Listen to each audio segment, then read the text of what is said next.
Tom. 9h30, 11h, Culture Média. Thomas Hill. Merci d'être avec nous pour la suite de Culture Média. Dans un instant, nous recevrons Gérard Holz pour son livre sur les gueules du Tour de France. Mais je suis toujours avec Damien Canivez, journaliste au Figaro, présentateur du Buzz TV, qui vous recevez d'ailleurs aujourd'hui au Buzz TV. Aujourd'hui, c'est Julie Zenati. Julie Zenati, oui, on l'aime beaucoup. Participé à Masked Singer et qui fait une petite tournée des églises avec son nouvel album. Exact. Voilà. Et Jérémy Parère, directeur des rédactions de Télé 7 jours, qui est à l'affiche, à la une de Télé 7 jours. C'est Amel Bent aujourd'hui. Amel Bent, décidément les chanteuses, en force. Amel Bent, on l'adore. Hein. Exactement, on l'adore, on l'embrasse. Et alors on va continuer à parler de l'actu média, se projeter sur la rentrée qui se prépare dans toutes les chaînes. Et alors je le disais avant la pause qu'il est question qu'Agathe Le Caron cède sa place à la tête des maternelles. Est-ce que c'est sûr ça déjà, ou est-ce que il y a toujours un doute? Oui, je pense qu'on peut dire que c'est sûr à partir du moment où Agathe Le Caron envisage le nom de sa successeur dans une interview face à Anne-Elisabeth Lemoine dans C'est à vous sur France 5. Lorsqu'Anne-Elisabeth Lemoine lui demande si c'est le cas, elle va dire « Je ne sais pas, je peux rien vous dire. En attendant, si c'est Marie Portolano, c'est une excellente idée. » Et on sait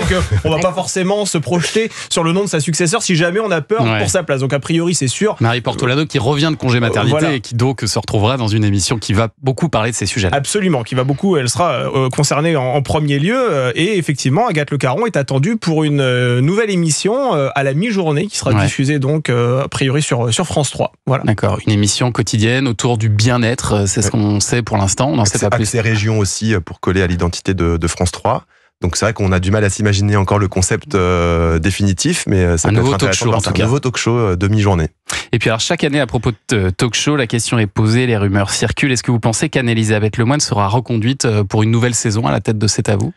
Moi personnellement je trouve qu'Anne-Elisabeth Lemoine c'est quand même une animatrice très solide qui a installé quand même son émission. Alors elle existait avant elle avec Anne-Sophie Lapix, notamment Alessandra Sublet, mais c'est vrai qu'il faut pas trop désorganiser on va dire le téléspectateur à cette heure-là. On sait que c'est un public qui est très fragile, on sait qu'avec l'arrêt de C8 aussi c'est un public qui peut aller d'une chaîne à l'autre. En l'occurrence il n'y a pas eu une très bonne presse autour de cette émission ces derniers temps avec des suspicions de mauvaise ambiance dans les coulisses. Alors est-ce qu'il va y avoir un changement au niveau des chroniqueurs, est-ce qu'il va y avoir des départs, disons un peu plus confidentiels, c'est pas impossible. Je pense qu'Anne-Elisabeth Lemoine sera reconduite à la tête de ce talk show à la rentrée prochaine. Mais peut-être des départs au sein de l'équipe, c'est ce que vous pensez aussi, Jérémy Parère? Peut-être des départs au sein de l'équipe, mais en tout cas pour Anne-Elisabeth, je pense que ce serait une erreur en tout cas de la remplacer, parce qu'elle a quand même réussi ce pari assez dingue après Alessandra Sublet et Anne-Sophie Lapix, comme tu le disais Damien, de vraiment faire cette émission la sienne. Aujourd'hui elle est vraiment identifiée, enfin C'est à vous est vraiment identifiée comme étant l'émission d'Anne-Elisabeth Lemoine.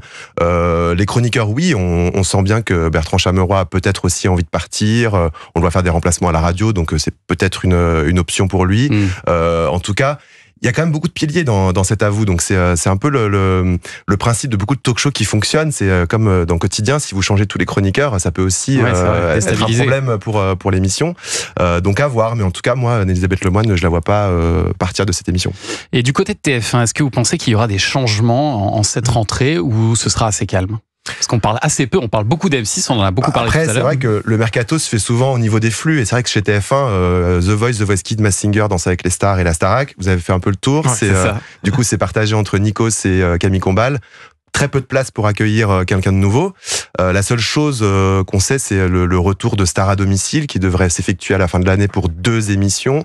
Et le nom envisagé pour l'animer, c'est celui d'Isabelle Iturburu. Isabelle Iturburu, encore elle, donc Joker du 13h et également animatrice de divertissement. Ce qui serait une excellente idée, parce qu'il y a un véritable défi aujourd'hui à TF1, c'est de trouver une incarnation féminine forte, parce qu'il n'en existe pas à TF1. Vous avez Karine Ferry, c'est vrai, mais qui est plus le faire-valoir, pardon de le dire comme ça, de Nikos Aliagas dans The Voice, qui est très peu présente. Vous avez Hélène Manarino, que TF1 a essayé de propulser en première partie de soirée. Malheureusement, ça n'a pas forcément été couronné de succès. On l'a vu avec Gladiator notamment. Alors ils étaient 3 animateurs. Elle va refaire des grands quiz cet été. Voilà, absolument. Mais c'est vrai que c'est compliqué pour TF1 de trouver une véritable incarnation féminine forte. À un moment donné, lorsque Karine Le Marchand avait émis l'idée qu'elle pourrait quitter M6, je pensais que TF1 allait peut-être la rattraper au vol en disant voilà, une incarnation féminine qui pourrait potentiellement nous plaire. Et le prime des 50 ans de TF1 avec Isabelle Iturburu avait très bien fonctionné. Elle avait été excellente dans ce rôle-là aussi.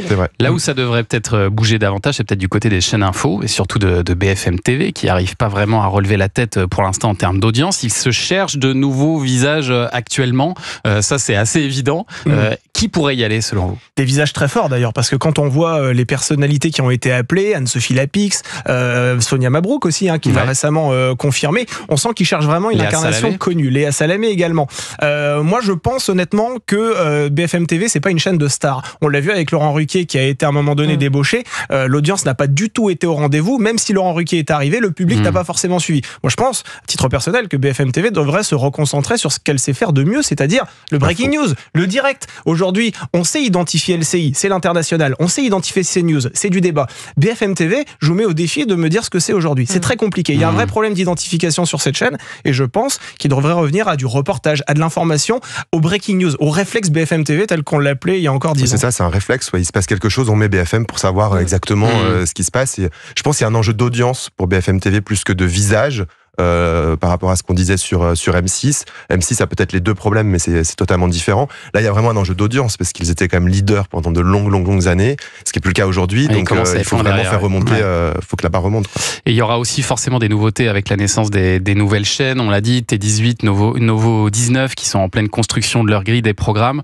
Là aussi, on commence à avoir quelques noms, mais pas forcément des personnes extrêmement connues d'ailleurs qui débarquent sur ces chaînes. Oui, alors T18 je sais que Jérémy, ça c'est plus ton groupe, puisque finalement c'est le groupe CMI Média, absolument. C'est le même groupe que Télé 7 jours. Il y a 3 noms qui ont été pour l'instant officialisés, dont Laurent Ruquier, qui doit animer une émission hebdomadaire dédiée à la culture. Gros défi aussi pour Laurent Ruquier, qui on le sait ne va pas forcément vers des chaînes qui sont toujours très exposées d'un point de vue audience, parce que il a notamment animé sur Paris Première une émission culturelle. Lui, c'est vraiment ce qu'il veut, animer une émission en lien avec la culture. Il y a Mathieu Croissando aussi, et là on sera aussi très curieux de voir ce que ça va donner, parce que qui vient de BFM, absolument. On l'a jamais vu à la tête d'une émission de bande. Et là, ce sera un talk show. Là, ce sera un talk show. Une quotidienne. Pour l'émission quotidienne de 18h-21h, donc en face de tous les autres talk shows. Donc, décryptage de l'actu face à tous les autres talk shows. C'est vrai que ça va être assez compliqué. Il va y avoir une concurrence folle à la rentrée. Ava Jamshidi, qui est rédactrice en chef du magazine Elle, qui aura une émission de deuxième partie de soirée de décryptage et de débat qui suivra un film ou un documentaire de société. Et on suivra ça avec gourmandise à la rentrée, évidemment. Merci beaucoup d'avoir été avec nous. Damien Canives, journaliste au Figaro. On vous retrouve sur le Buzz TV, bien sûr. Et puis Jérémy Parer, directeur des rédactions de Télé 7 jours avec Amel Bent, la merveilleuse Amel Bent en couverture cette semaine. Merci d'être venus tous les deux.